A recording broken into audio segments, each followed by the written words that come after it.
آنے سے پہلے آقائے نامدار مدنی مدینے کے تاجدار گنبد خضرا میں آرام فرمانے والے آقا، ٹوٹی ہوئی ہڈی کو لعاب دہن سے جوڑ دینے والے آقا،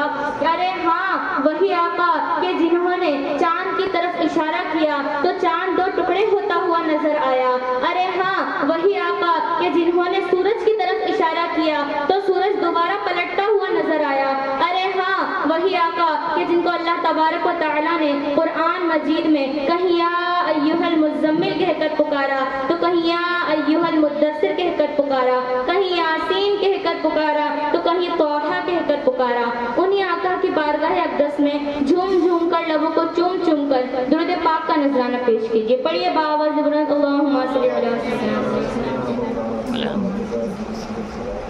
سلام اس پر کہ جس نے بے کسوں کی دستگیری کی، سلام اس پر کہ جس نے بادشاہی میں فقیری کی، سلام اس پر کہ جس کے گھر نہ چاندی تھی نہ سونا تھا، سلام اس پر کہ ٹوٹا بوریا جس کا بچھونا تھا، سلام آمینہ کے لال اے محبوب سبحانی، سلام فخر موجودات فخر روح۔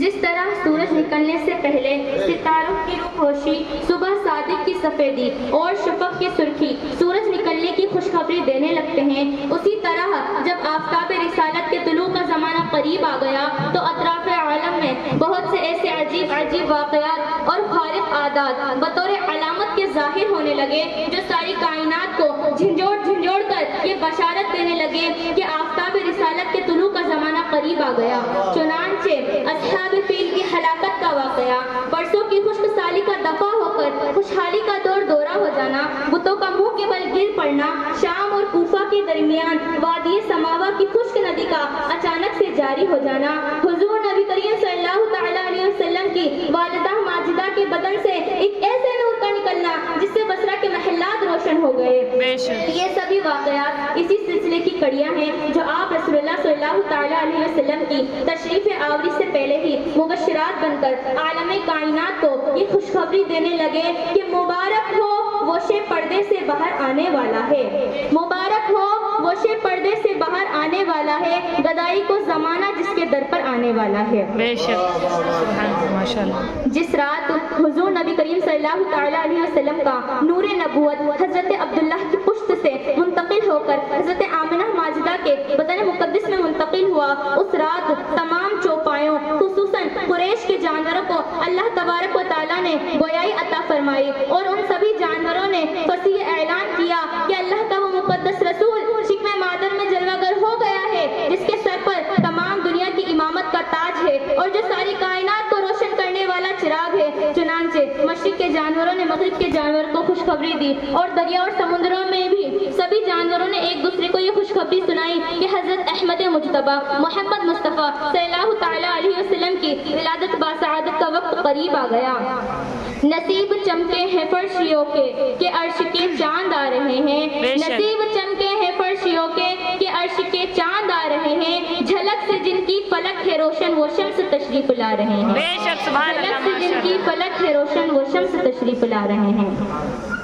چنانچہ حضور نبی کریم صلی اللہ تعالیٰ علیہ وسلم کی والدہ ماجدہ بی بی آمنہ رضی اللہ تعالیٰ عنہا فرماتی ہیں کہ جب حضور نبی کریم صلی اللہ تعالیٰ علیہ وسلم پیدا ہوئے تو میں نے دیکھا کہ ایک بہت بڑی بدلی آئی جس میں روشنی کے ساتھ ساتھ گھوڑوں کے ہنہنانے، پرندوں کے اڑنے کی اور کچھ آدمیوں کی بولیاں بھی سنائی دیتی تھی۔ پھر ایک دم رسول اللہ صلی اللہ تعالیٰ علیہ وسلم میرے سامنے سے غائب ہو گئے اور میں نے ایک اعلان کرنے والے کو یہ اعلان کرتے ہوئے سنا کہ حضرت محمد مصطفیٰ صلی اللہ تعالیٰ علیہ وسلم کو تمام مشرق و مغرب کی گشت کراؤ اور انہیں دریا اور سمندروں کی بھی سیر کراؤ تاکہ تمام مخلوق کو ان کا نام، ان کا حلیہ اور ان کی صفت معلوم ہو جائے اور ان کو تمام پیغمبروں کے اخلاق و حسن سے مزین کر دو۔ پھر آپ فرماتی ہیں کہ آپ نے حضور نبی کریم صلی اللہ تعالیٰ علیہ وسلم کو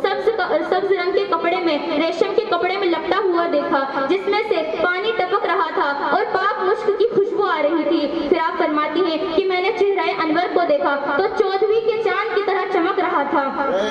پھر 3 فرشتے بی بی آمنہ کو نظر آئے، ایک کے ہاتھ میں چاندی کا لوٹا، دوسرے کے ہاتھ میں سبز زمرد کی تشت اور تیسرے کے ہاتھ میں ایک چمکدار انگوٹھی تھی۔ انہوں نے اس انگوٹھی کو 7 مرتبہ دھو کر حضور نبی کریم صلی اللہ تعالیٰ علیہ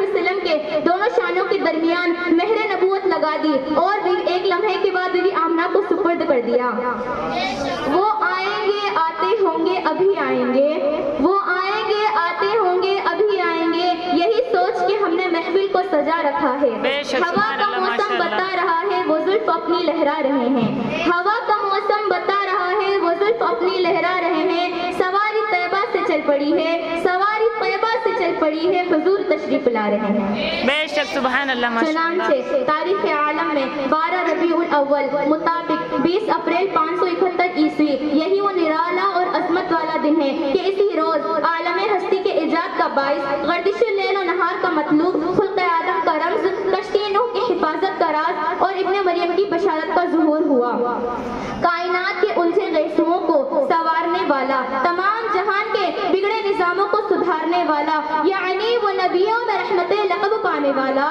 وہ نبیوں میں رحمت لقب پانے والا، مرادیں غریبوں کی بر لانے والا، بے شک بے شک، مصیبت میں غیروں کے کام آنے والا، مصیبت میں غیروں کے کام آنے والا، وہ اپنے پرائے کا غم کھانے والا، فقیروں کا ماوا، ضعیفوں کا ملجا، یتیموں کا والی، غلاموں کا مولا، سند الاصفیاء، اشرف الانبیاء، احمد مجتبی، محمد مصطفیٰ صلی اللہ تعالی علیہ وسلم عالم وجود میں رونق افروز ہوئے، پاکیزہ بدن، ناف بریدہ، ختنہ کیے ہوئے، خوشبو میں بسے ہوئے، بحالت سجدہ، مکہ مکرمہ کی مقدس سرزمین پر اپنے والد ماجد کے مکان کے اندر پیدا ہوئے۔ باپ کہاں تھے جو بلائے جاتے اور اپنے نونہال کو دیکھ کر نہال ہوتے، وہ تو پہلے ہی وفات پا چکے تھے۔ دادا بلائے گئے جو اس وقت طواف